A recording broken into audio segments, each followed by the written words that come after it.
right, so we're in 8.4 today, negative and zero exponents. We have a couple rules, just foundational rules that we need to set up. All right, the first one is pretty straightforward, and once it catches on to you, it's actually very simple, okay? And it's so nice when I see this exponent of 0, because I know no matter what the base is, whether it's a positive number or a negative number or a variable, if it's raised to the power of 0, the answer will be 1. And that's just my rule. So if you do product of powers and you add together, and then when you add the numbers together, the exponents is 0, the answer is 1.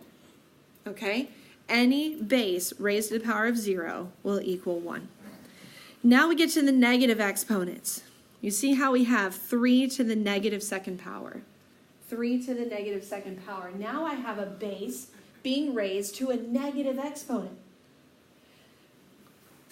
But that number actually can be written as a fraction, right? Don't you agree? Any whole number I can put over 1, right? Yeah. Any whole number can be put over 1. Yeah. Isn't that correct? Okay, so I'm going off of that concept that I can put a whole number over 1. So does everybody see how I did 3 to the negative second power and I just put it over 1? So why is that significant? It's because my rule says if I have a negative exponent, which I have here, I can put it in the opposite side of the fraction and it will make that exponent positive. So if it was in the numerator, now you can see why we put it over 1. So I can clearly see it's in the numerator. If it was in the numerator, I can put it in the denominator and now it's positive. All right? You say, well, why in the world would I want to do that? Like, why do I care if my exponent is negative? You cannot evaluate a negative exponent. You can't do it. You can evaluate a negative base, but you cannot evaluate 3 to the negative second power. It has to be a positive exponent, and then you can evaluate it.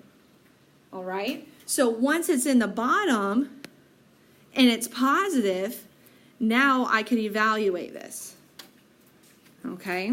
And that's the whole purpose of writing our answers. So we're going to be doing a lot of practice today, writing negative exponents as positive. And all we're going to do is we're flipping these terms into the opposite sides of the fraction to make them positive. And this first example, all we're going to do is practice writing our negative exponents as positive. And remember, what it comes back to is if it's a negative exponent, I can write it in the opposite side of the fraction to make it positive. But I don't see a fraction on this first problem. So what can I do? Make it into a fraction. How would I do that? To put it over 1. So anytime I see a term that's not in a fraction, I know that it's understood to be over 1. Now I can visually see it's in the numerator, and my rule says that I can put it in the opposite side of the fraction, so now it's going into the denominator to make it positive. You're not even evaluating yet, okay? All we're doing in this slide is just practicing moving our exponents between the numerator and denominator to make them positive.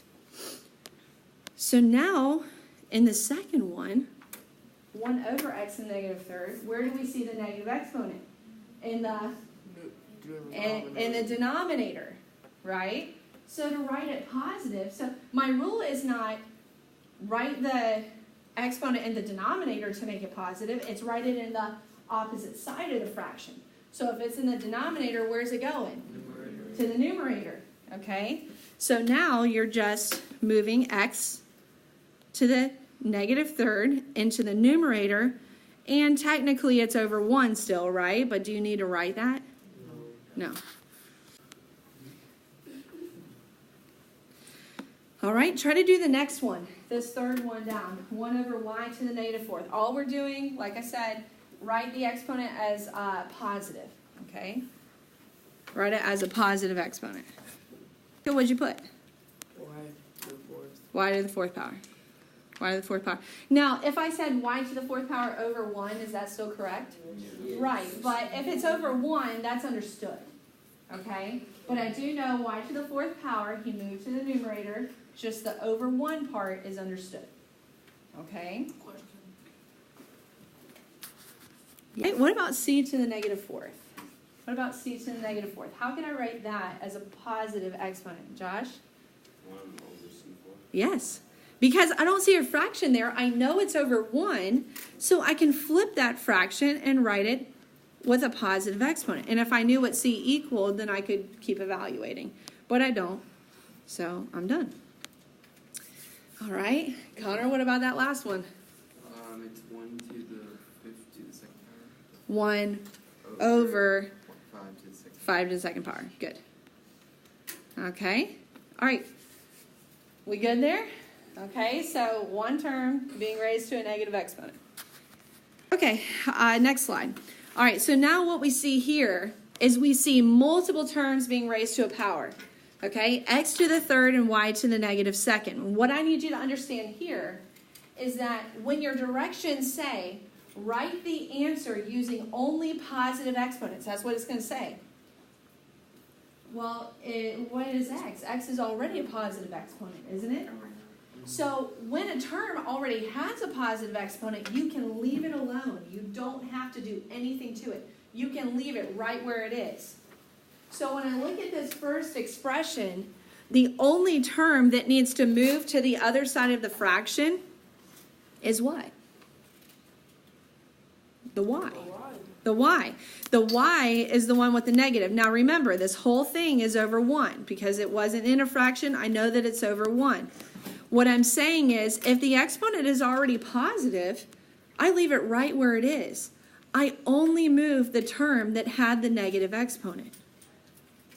Okay? So, you don't just automatically flip everything. You only have to move to the other side of the fraction the terms that have the negative exponents. So let's look at the second one. 1 over x to the negative third, y to the fifth. Okay, so which one, raise your hand, which one can stay in the denominator? I said raise your hand. Michael? Y to the fifth power, very good. X to the negative third, it's in the denominator and it's negative, so where do I move that one? To the numerator. Okay, so now you write x to the third over y to the fifth. And that's going to be your answer. All right, I want you to look at this third one and try to do it. I'm going to walk around and check on you guys, see who can get it right. Yes, okay, so going around, it looks like you guys all got this very easily. I leave a squared c to the fourth in the numerator, and the only term I have to move is b to the third. Okay, and that's it. The last one has something that we haven't seen yet. It has coefficients. What's a coefficient? It's the number in front of a variable, okay? You notice, well, you say, oh, they don't have the same base. Well, I don't have to worry about that. They don't have exponents. I have 5 over 10. So when I have a coefficient like this, and guys, I'm going to keep these simple, okay? You don't have to worry about having to simplify a really difficult number, okay? 5 over 10, could I reduce that? Yes. Could I reduce it? What would it reduce to? 1 over 2. Okay? 5 over 10 reduces to 1 over 2. Does everybody see how I got that? Okay? So when you can reduce, do that. How did I know I could reduce? Well, there was no exponent involved, and I know that 5 over 10 reduces to 1/2. Now I have these guys, okay? These are negative exponents that I cannot have in my answer. I need to make these exponents positive. Go ahead and try to do that on your paper. Okay? I can't just bring these over into my answer because they're still going to be negative exponents. So what can I do to make these exponents positive? Go ahead and try it on your paper. Okay, so what happens to x to the negative second power? Just tell me. It goes to the denominator. It goes to the denominator. Does everybody see how I did that?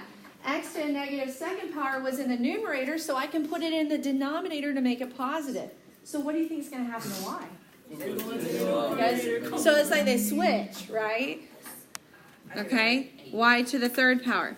Now technically 1 could be understood, okay, but this is great. This is perfect. Technically you could have just said y to the third because 1 is understood. All right, I think we're catching on a little bit. All right, so now let's get to our evaluating, like Cam was asking about earlier. But remember, you cannot evaluate negative exponents. So that's the whole problem here, is I can't just say, oh, well, 3 times 3 times 3 times 3, because it's raised to the negative fourth power. So the first thing I must do is I must write this exponent as positive, and then I can evaluate it. Okay? So I'm going to show you like everything step by step. Question I always get is, do I have to show all those steps? On a test, I'm not taking off for those steps, but here's what happened yesterday, not on this test, but on the honors test. Okay, there's a lot of formulas and work to show. The people who showed their work, Got it right. the more of them got it right, for sure. But I can go back and I can give partial credit there. Like if they got an answer wrong, if you got an answer wrong and all you had was the answer, there's nothing I can do. I can't give you any points. If you're showing me all the steps, I can trace it back and I can see, oh, they got these first 2 steps, but then they missed just something really small here, so I can give you partial credit there. Like on the little sentence questions. Yeah. Like when you show your work, you be like, oh, I Exactly. minus Exactly. The more work you show, the more potential you have for getting some partial credit. Okay? So that's definitely a benefit there. So I'm going to show you all the steps. How would I write 3 to the negative fourth as positive? Just tell me. 1 to the 3. Okay, 1 over 3 to the fourth. This is not 3 times 4. This is 1 over 3 times 3 times 3 times 3. You say, Ms. Kinder, do I have to show that? No. Should you? Yes, because nobody, we're literally at 100% here. Nobody, or 0%, I guess you could say, has written out the expanded form 3 times 3 times 3 times 3 and said 12. Not a single person ever that I have taught. But a whole lot of people have skipped this step and saw 3 to the fourth and said 12. You see what I'm saying? Yeah. So do you have to show that step? No. Should you? Yes. Because you're telling yourself, you're reminding yourself, this is 1 over 81. Okay, 1 over 81. All right, let's look at the next one. As soon as we see a negative decimal that I know I have to evaluate, oh my goodness, can you imagine? I got to do 8.5 times 8.5 times 8.5. That's going to be a pain, isn't it? Except product of powers. So before you start stressing yourself, I actually have to evaluate this. Before you start stressing yourself, do product of powers. How do I know I can do product of powers here? Because they have the same what? Base. They got the same base, okay? So you're going to see product of powers coming in here. And if you can catch product of powers, it's going to save you a whole lot of heartache versus the person next to you that's showing half a page of work trying to get 8.5 multiplied by itself 4 times. And then again, and then multiplying them together, because look what happens. Common base. And again, show your work. Your chances of getting it right go infinitely higher. Add your exponents. Negative 4 plus 4. Negative 4 plus... No, it's not. Oh, sorry. I need the negative. Negative 4 plus 4 is negative 8.5 raised to the power of 0. 1. Yes. What do I know about any base? Doesn't matter if it's positive, negative, a decimal, a fraction, or a variable. Any base raised to the power of 0 is 1. Okay? All right, do the last one. Did you write 6, negative 8 plus 8? Yes. What's negative 8 plus 8? 0. Did you say 1? I said 1. There's no 6 in your answer. Your answer is 1. All right, did you get it? Okay, I see some fist pumps, so I think we're doing good. I don't see any sour faces, so I think we're okay. All right, let's move on to the next example. We had product of powers. So now what do you think we're going to have? Quotient of powers. Okay, it's all in one section. And, okay, I'm going to say it again. The more work you show, the less chance you have at making a mistake. All right, and here's exactly what I'm talking about. And I saw yesterday in the problem that I asked you to write on that in that first section, the same thing on the quiz when I said, you give me an example. I saw a lot of people making a mistake on quotient of powers, so we need to clarify it. With quotient of powers, I take my common base. Does everybody agree 2 is my common base? Okay? And there's a specific order here that is important. I always multiply the top subtract the top exponent minus the bottom exponent. It has to be in that order. Okay? Because what you're going to see happen here is what is 6 minus 8? -2. So if you just think, oh, I just need to subtract them from each other, you're going to say +2 and your answer is going to be wrong. Okay? So 6 minus 8 is -2, 2 to the -2nd power. I can't evaluate this. I can't evaluate a negative exponent. I need to make it positive. Can someone raise your hand and tell me, what is this going to look like as a positive exponent? What's it going to be? Connor? 1 over 2 to the 2nd power. 1 over 2 squared. Now can I evaluate that? Absolutely. What's 2 squared? 1 over 4. 1 over 4. That answer is a lot different than 4. So if you say 4 on your test, I cannot give you credit for that, okay? Because you missed the most important part of why we put that problem in there. Is to make sure we catch that negative exponent. Okay, so now, when I first look at this, I say, oh my goodness, I have a negative exponent. That is true. But before, like if I had had a negative exponent in the first problem, the first thing I do is not try to make my negative exponent positive, because what if you do your product of powers or your quotient of powers and you actually don't have a negative exponent? Now you just did a whole lot of extra work that you didn't have to do. Okay? So what I'm saying is, do product of powers first. Okay? So I see the same base. Do you see that 5 is my common base? Okay? So I'm going to write my second step. Ms. Kenner, do I have to write the second step? No, but you should. 5 to the 7th power plus the -4th power. What is 7 plus -4? 3. Positive 3. So now you actually didn't have a negative exponent. 1 over 5 to the 3rd power. Okay? Well, again, do I have to say 1 over 5 times 5 times 5? No. But I have never had a student write out 5 times 5 times 5 and say 15. Because as soon as you see it expanded like that, okay, and if you're like, Miss Kenner, I got this. Like, I know 5 to the 3rd power is 5. And actually, how many of you have 5 to the 3rd power memorized? Is anybody? What is it? It's 125. So these guys don't even have to show their work. They have it memorized, okay? And that's even better. We'll talk about memorizing some of these and how much it can help you, okay? This is going to be 1 over 125. The more work you show, the better, in my opinion.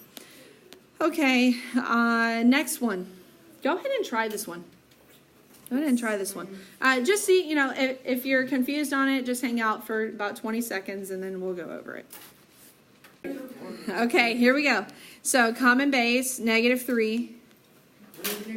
5 minus 6. 5 minus 6 is, what's 5 minus 6? -1. -1. I cannot evaluate a negative exponent. So this is understood over 1, which means I can put it in the denominator. -3 to the 1st power.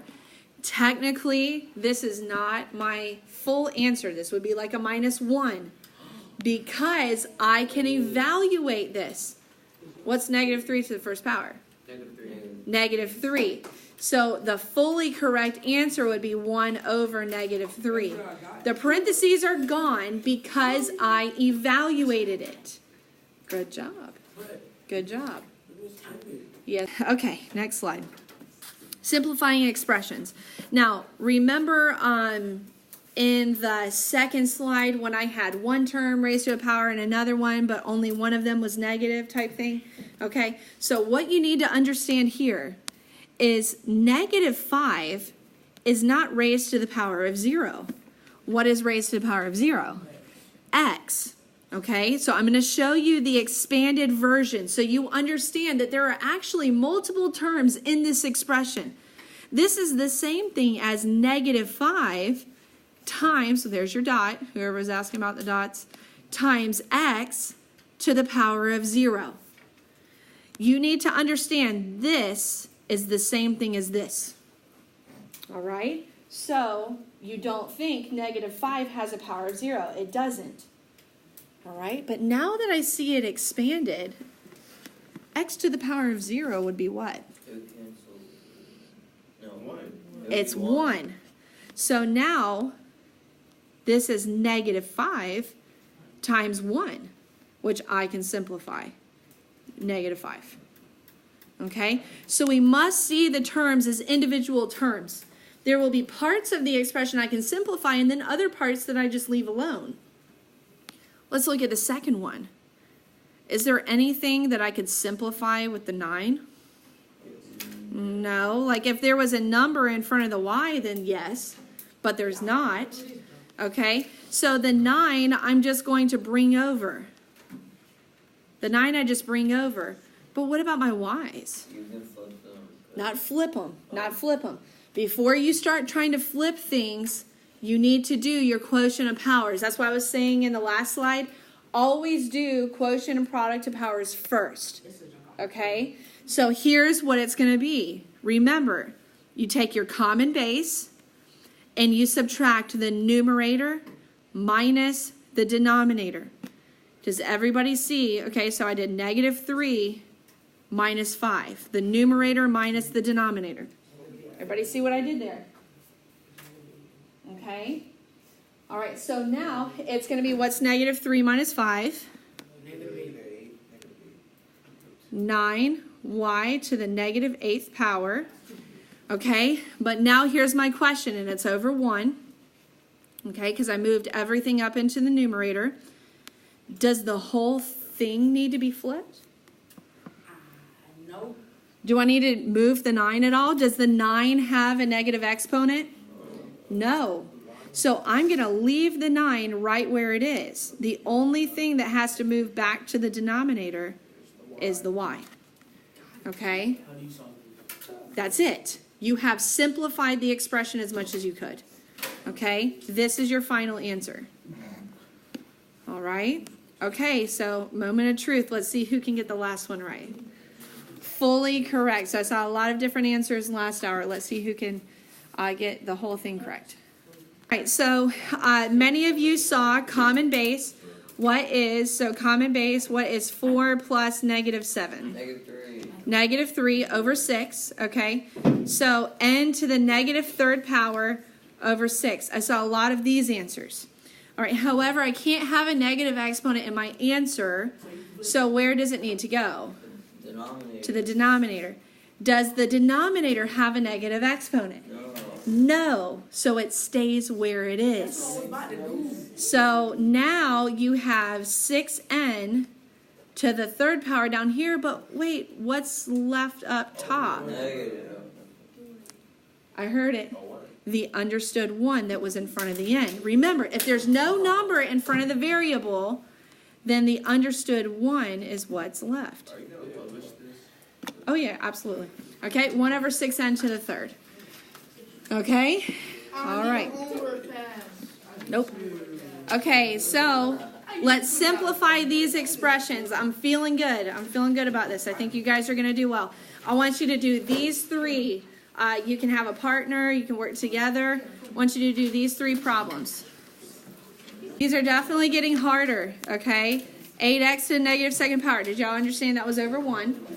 Okay? So, which part needs to move in the fraction? The x number, the -2. The x. Does the 8 need to move?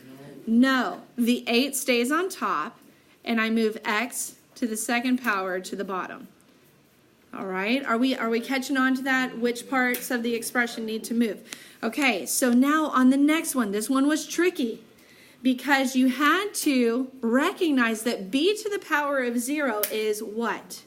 Understood one. It's 1 times b to the negative 10th power. Okay, so now remember that is over 1. So what needs to happen in order for me to write my answer? You flip it. Flip what? The b to the negative 10. Yes, I leave my 1 on top. 1 did not have a negative exponent. I leave my 1 on top and I move b to the 10th power to the bottom. 1 over b to the 10th. Now on this next one, okay, quotient of powers, z to the 6th power minus 9 over 15. I'm not doing anything to 15 yet. What's 6 minus 9? Z to the negative 3rd power over 15. But this can't be my final answer, so hopefully we learned from the last slide. Do I flip the whole thing? No, I don't flip the 15 on top because 15 is not negative. It can stay right where it is. I'm just going to move z to the negative 3rd to the bottom. 15, z to the 3rd. Oh, wait, but nothing's left on top. Understood 1. Understood 1.